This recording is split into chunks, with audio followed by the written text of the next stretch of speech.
Our next topic is stability limits against spontaneous fission. यानी स्वतः विखंडन के लिए जो स्थायित्व की सीमा है, उस टॉपिक को हमें लिक्विड ड्रॉप मॉडल पर बेस्ड सेमी एम्पिरिकल मास फार्मूले की सहायता से ड्राइव करना है। इस टॉपिक में हम पढ़ेंगे क्या, हम ये देखेंगे इसमें कि कोई भी भारी नाभिक है वह स्वतः ही खुद ब खुद ही अपनी ऊर्जा को कम करने के लिए दो हिस्सों में टूट जाता है, तो उसको बोलते हैं स्वतः विखंडन। स्वतः विखंडन के लिए जो कंडीशन है उसको डिराइव करने के लिए हम सेमी एम्पिरिकल मास फार्मूले का यूज़ लेंगे। तो मान लीजिए एक एग्जांपल लेते हैं यूरेनियम 238 का। तो आपको जो यूरेनियम 238 है, मान लीजिए ये दो हिस्सों में टूटता है, तो इसके लिए जो ए होगा वो हो जाएगा आपका 238/2 और जेड हो जाएगा 92/2। तो ए और जेड आपके हाफ ऑफ हो गए, क्योंकि हम इसको दो हिस्सों में टूटा हुआ मान रहे हैं। और क्योंकि नाभिक जब टूटता है तो आपको मैंने एक ग्राफ बताया था, मैं यही बता देता हूँ। ये ग्राफ कुछ इस तरह से था, ये वाला याद आ रहा तो आपको। इस ग्राफ में क्या बताया था कि ये वाला जो रीजन है, यहाँ से यहाँ तक का ये वाला रीजन, ये रीजन है मोर स्टेबल। ये क्या है आपका मोर स्टेबल रीजन है। मोर स्टेबल क्यों? क्योंकि यहाँ जो एवरेज वैल्यू है बाइंडिंग एनर्जी पर न्यूक्लियन वो है 8.8 मेगा इलेक्ट्रॉन वोल्ट से 8.8 mega electron volt per nucleon से ज़्यादा। यहाँ पर है कम, इसी प्रकार से यहाँ पर भी कम होगी। तो कोई भी हैवी न्यूक्लियस जब वो टूटेगा तो जो छोटे न्यूक्लियस होंगे वो इस रेंज में आएंगे, इस रीजन में आएंगे, तो उसकी बाइंडिंग एनर्जी पर न्यूक्लियन आपको बढ़ती हुई मिलेगी। तो जब हैवी न्यूक्लियस की बात करते हैं तो इसकी क्या होती है, एनर्जी ज़्यादा होती है, इंटरनल एनर्जी बढ़ जाती है, तो ये अनस्टेबल हो जाता है। तो ये स्टेबल होने के लिए अपनी ऊर्जा को कम करना चाहता है और वो टूट के दो या दो से अधिक हिस्सों में वो इस रीजन में आने की कोशिश करता है। तो जब वो इस रीजन में आएगा टूटने के बाद में, तो वो ज़्यादा स्टेबल होगा, क्योंकि वो इस रीजन में आप देख पा रहे हैं कि जो बाइंडिंग एनर्जी पर न्यूक्लियन है वो 8 मेगा इलेक्ट्रॉन वोल्ट से ज़्यादा है। एवरेज वैल्यू है 8 और पीक वैल्यू जो यहाँ पर आपको आयरन के लिए मिलती है 8.8 mega electron volt per nucleon. तो ये चीज़ है। तो इसी ग्राफ से हम एक चीज़ समझ पा रहे हैं कि जो यूरेनियम 238 की पर न्यूक्लियन या प्रति न्यूक्लियन बंधन ऊर्जा है वो 7.8 मेगा इलेक्ट्रॉन वोल्ट है, ठीक है। जबकि अगर ये टूटता है दो हिस्सों में तो इसकी जो बंधन ऊर्जा है वो प्रति न्यूक्लियन हो जाएगी 8.5। जो पहले 7.6 थी अब हो जाएगी 8.5। तो कितनी बढ़ी? 0.9 mega electron volt per nucleon बढ़ी। तो इससे क्या हुआ, जब एनर्जी पर न्यूक्लियन बढ़ी तो यूरेनियम 238 में टोटल कितने न्यूक्लियंस है? तो 238 न्यूक्लियंस है। तो एक न्यूक्लियन की एनर्जी बढ़ी 0.9 मेगा इलेक्ट्रॉन वोल्ट, तो 238 की कितनी बनी? 214 मेगा इलेक्ट्रॉन वोल्ट। तो आप सोचिए ये ऊर्जा कितनी है, बहुत ज़्यादा ऊर्जा है। ये बहुत ज़्यादा ऊर्जा है एक यूरेनियम के न्यूक्लियस के टूटने के कारण। अगर ऐसे कई सारे न्यूक्लियस टूटे तो ये बहुत बहुत ज़्यादा मात्रा में ऊर्जा निकलती है। ये ऊर्जा आपने पढ़ी होगी, नाभिक या विखंडन के अंदर जो ऊर्जा निकलती है वही ऊर्जा है। तो इतनी ज़बरदस्त ऊर्जा जब ये निकलती है तो इसके कारण होता क्या है कि आपको जो है टेम्परेचर बहुत ज़्यादा मिलता है, और उस टेम्परेचर का अगर आप कंट्रोल्ड वे में यूज़ लें तो आप बिजली पैदा कर सकते हैं किसी दूसरे प्रकार के भी, क्योंकि एनर्जी बेसिकली टेम्परेचर बहुत ज़्यादा होना एक प्रकार की एनर्जी है जिसका आप यूज़ ले सकते हैं। तो वो सब चीज़ें आपने पढ़ रखी है। फिलहाल हम जो देख रहे हैं वो ये है कि स्वतः विखंडन के लिए जो शर्त है वो क्या है। तो ये विखंडन के परिणाम है कि अगर विखंडन होगा तो क्या होगा, है ना। अब इसी के अंदर एक चीज़ और आ रही है कि नाभिक का जो स्वतः विखंडन हम कह रहे हैं कि भाई हो जाए और इतनी ऊर्जा निकल जाए, तो ये एक ऐसे सोचने से नहीं होता है। इसमें कुछ फैक्टर्स हैं जो इस प्रक्रिया को रोकते हैं। उन फैक्टर्स में जो सबसे इम्पोर्टेंट फैक्टर है वो है विभव रोधिका। जैसा कि मैंने आपको बताया था, लिक्विड ड्रॉप मॉडल जो है उसके अंदर आपने ये कहा था कि लिक्विड की ड्रॉप का जो सरफेस टेंशन है वो उसको तोड़ने से रोकता है, बूंद को टूटने से रोकता है, यानी वो एक तरह से विभव रोधिका का काम करता है वहाँ पर। उसी प्रकार से एक न्यूक्लियस के भी सरफेस पर एक विभव रोधिका कार्य करती है जो कि उसके स्वतः विखंडन की प्रक्रिया को होने से रोकती है। तो इस प्रक्रिया को कराए जाने के लिए जो है वो हम आपने देखा होगा, पढ़ा हुआ है कि नाभिक के विखंडन में एक छोटा सा एक कम ऊर्जा का जो न्यूट्रॉन है वो जब आरोपित करते हैं तो प्रक्रिया शुरू हो जाती है, क्योंकि इतनी ही ऊर्जा की आवश्यकता होती है नाभिक के ये जो विभव रोधिका इसको तोड़ने के लिए। ठीक है, लेकिन हम यहाँ पर पढ़ रहे हैं स्वतः विखंडन। हम बाहर से कुछ नहीं आरोपित कर रहे हैं, हम ये जानना चाह रहे हैं कि क्या नाभिक खुद ब खुद टूट सकता है। तो इस प्रक्रिया को समझने के लिए हम एक फॉर्मूले की सहायता से थियोरेटिकली ये देखते हैं कि वास्तव में अगर ऐसा होता है तो उसके लिए कंडीशन क्या है, क्या ये खुद ब खुद टूट जाए। तो स्वतः विखंडन की शर्त के लिए हम मान लीजिए एक भारी नाभिक लेते हैं। भारी नाभिक है जिसका कि द्रव्यमान है, ये भारी नाभिक है जिसका द्रव्यमान है m/z, और ये दो बराबर द्रव्यमान वाले नाभिक में टूटता है a/2 और z/2 नाभिक में। तो m किस में टूट जाएगा, 2ma/2 z/2 में। तो जब ये टूटेगा तो क्या होगा, ऊर्जा निकलेगी। तो ऊर्जा क्या होगी, इनके अंतर के बराबर। तो आपको जो ऊर्जा मिल रही है वो क्या है, ma/z minus 2m a/2 z/2। आगे आप अब क्या करेंगे, अब आपको करना क्या है, सिंपल सा m जो है, m की वैल्यू आपको दे रखी है लिक्विड ड्रॉप मॉडल से, जिसमें b जो लिखा है उसकी वैल्यू ये होती है। और इसके बाद में आपको ma/2 निकालना है, za/2 ma/2 z/2 इस फॉर्मूले में पुट करना है। जहाँ पे a आ रहा है वहाँ a/2, जहाँ z आ रहा है z/2 पुट कर दो, तो ये इक्वेशन नंबर 3 मिलेगी।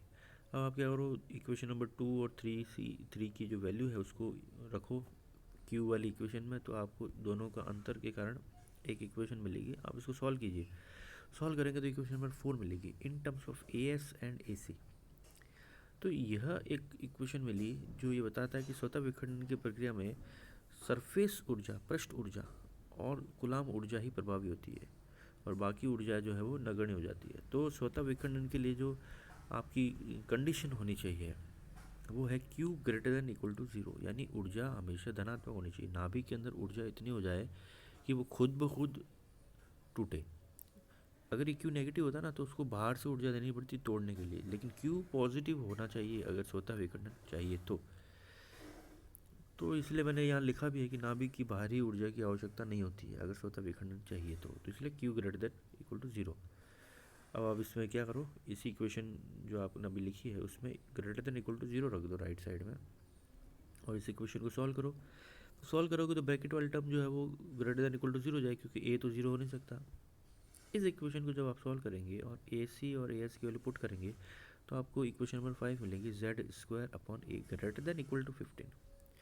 तो थियोरेटिकली हमने जो अभी लिखा है उसके हिसाब से एक लिमिट निकल के आती है कि अगर कोई नाभिक इस प्रकार का है कि उसके z² की वैल्यू 15 या उससे ज़्यादा है, 15 या उससे ज़्यादा है, तो वो स्वतः विखंडन प्रक्रिया शो कर सकता है। ठीक है, तो ये प्रतिबंध नाभिक की स्थायित्व की सीमा को व्यक्त करता है, यानी स्वतः विखंडन की जो प्रक्रिया है वो इससे ज़्यादा वैल्यू पर होगी।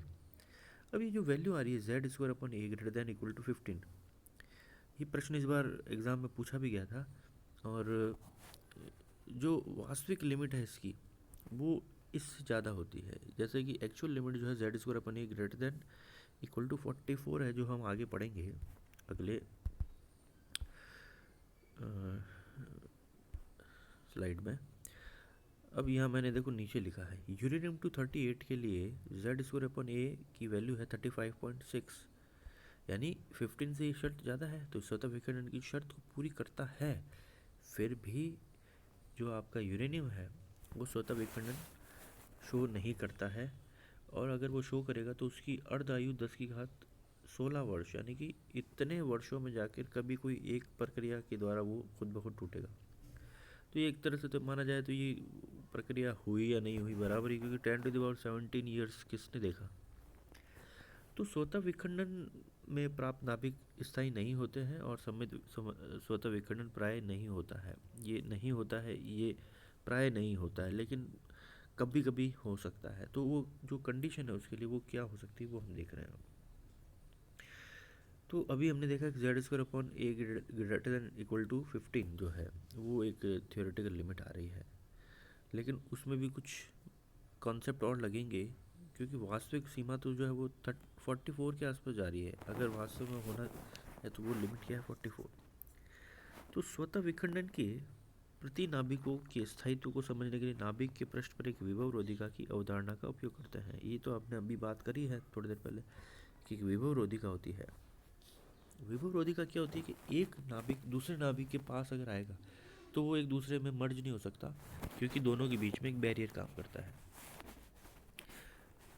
तो मान लीजिए दो नाभिक है जो कि बड़े नाभिक से टूट के निकल रहे हैं। एक नाभिक m जैसा मैंने बताया था, और दूसरा जो है m/2 कह हो या a/2 z/2 कह दे, ज़्यादा सही तो यह है, क्योंकि a और z टूट रहा है a/2 और z/2 में। तो जब ये टूटेगा तो क्या होगा, ये एक डायग्राम है, इससे आप समझिए। ये जो डायग्राम है इससे आप समझिए। ये आपका नाभिक है, सिंगल नाभिक, जिसका कि m द्रव्यमान है, और अब ये टूट रहा है किस में, ये टूट रहा है धीरे धीरे अलग होने की कोशिश में है। और एक कंडीशन आएगी ये वाली पीक वाली कंडीशन, जहाँ पर ये दोनों नाभिक जो है छोटे छोटे, ये एक और ये दूसरा, ये एग्जैक्टली एक दूसरे से अलग होते हुए टच कर रहे हैं। तो यानी कि दोनों की सेंटर से जो डिस्टेंस होगी वो कितनी होगी, 2r। तो जब 2r डिस्टेंस हो जाएगी तो उनके बीच में विभव रोधी का अवरोध जो है वो मैक्सिमम होगा उस वक्त, क्योंकि वो एक दूसरे को कूलाम प्रतिकर्षण बल से प्रतिकर्षित कर रही होगी।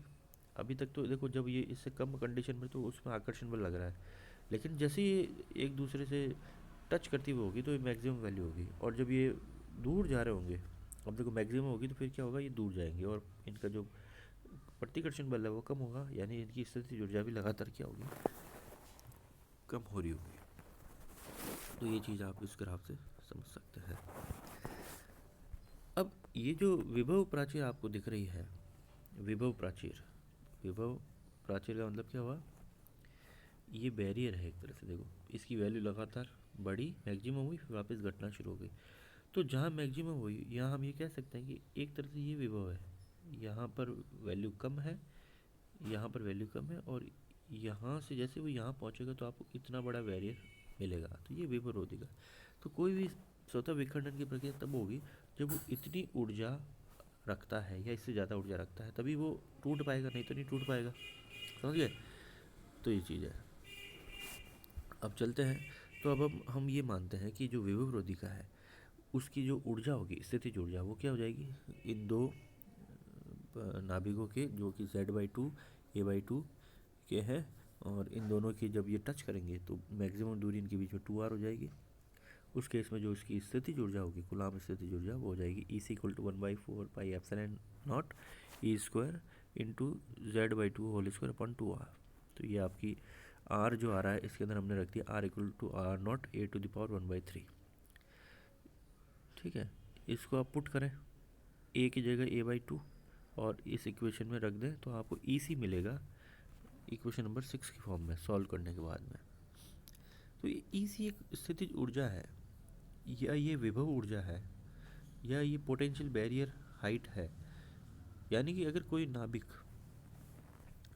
नाभिक यहाँ है इस रीजन में और वो बाहर आना चाहता है, यहाँ से बाहर आना चाहता है इस बैरियर को क्रॉस करके, तो उसको ऊर्जा कितनी चाहिए, Q > EC। EC से ज़्यादा ऊर्जा होनी ही चाहिए, उससे कम होगी तो वो इसको क्रॉस नहीं कर पाएगा। तो बाहर नहीं आ पाएगा, स्वतः विखंडन होगा ही नहीं। तो कंडीशन हमारे पास अब क्या आ रही है, ई सी जो है Q minus E c greater than equal to zero होना चाहिए। इस बार नया कंडीशन हमारे पास क्या आ जाएगी, Q माइनस ई सी, क्योंकि देख Q is greater than equal to E C है, तो Q minus E C is greater than equal to zero होना चाहिए, ये कंडीशन है। और वैसे आप यूरेनियम 238 के लिए निकालें, यूरेनियम 238 के लिए वैल्यू निकालें तो ये 210 मेगा इलेक्ट्रॉन वोल्ट है, जो बहुत हाई एनर्जी है। ठीक है, तो नई कंडीशन क्या हो जाएगी, नई कंडीशन आपके लिए हो जाएगी, this Q minus E c should be greater than equal to zero. तो आप क्या करो, Q और ई सी की वैल्यू पुट करो, greater than equal to zero रखो और इसको सॉल्व करो। तो सॉल्व करने पर आपको देखो ए सी और ए एस की वैल्यू पुट करने के बाद में कंडीशन मिलेगी z square upon a greater than equal to 52। तो पोटेंशियल बैरियर की प्रेजेंस में ये कंडीशन हमारी मॉडिफाई हो जाती है 52, जबकि वास्तविक सीमा हमारी जो प्रयोगों द्वारा आती है वो आती है 44। तो यह एक तरह से लगभग उसके आसपास ही वैल्यू है। तो यह लिक्विड ड्रॉप मॉडल हालांकि इतना एग्जैक्ट नहीं है, फिर भी उसकी सहायता से हमने एक कंडीशन निकाली जो लगभग उसके बराबर है, क्योंकि हमारे पास और एडवांस मॉडल है जो कि इस कंडीशन तक पहुंच सकते हैं, है ना। तो z square upon a greater than equal to 52 यह प्रतिबंध स्वतः सममित विखंडन के लिए नाभिक की स्थायित्व सीमा को बताता है। ठीक है, वास्तव में सीमा मैंने आपको बताई z square upon a nearly equal to 44 या उससे अधिक है। तो ये द्रव मॉडल से आपने लिए है। अगर मैं एक ग्राफ प्लॉट करूँ जेड और जेड स्क्वायर अपॉन ए के बीच में, तो एक स्ट्रेट लाइन मिलेगी जहाँ पर ये दोनों कर्व जो है, जैसे एक कांस्टेंट वैल्यू आ रही है जेड स्क्वायर अपॉन ए 44, और ये जहाँ पर मिलेगी उस पॉइंट के नाभिक यहाँ पर मिल रही है ना, तो इस पॉइंट के नाभिक यानी जिसके लिए जेड की वैल्यू ये आ रही है और जेड स्क्वायर अपॉन ए की वैल्यू 44 आ रही है, वो स्वतः विखंडन शो करते हैं। ठीक है, तो ये एक थियोरेटिकल कॉन्सेप्ट है, इसका प्रयोगों से जो मान है उससे इस पॉइंट पे जाके आपको मैच करता हुआ मिलता है। ठीक है, कोई न्यूमेरिकल है जो आप देख लेना, कोई क्वेश्चन दे रखा है आपको यूरेनियम 235 के लिए, और इसके लिए आप उस अर्ध आनुपातिक आनुभाविक सूत्र से इसकी जो है ऊर्जा ज्ञात करनी है। तो ये आप फॉर्मूला लगाएंगे, e equal to E c minus q, value put करेंगे और इसको सॉल्व करेंगे।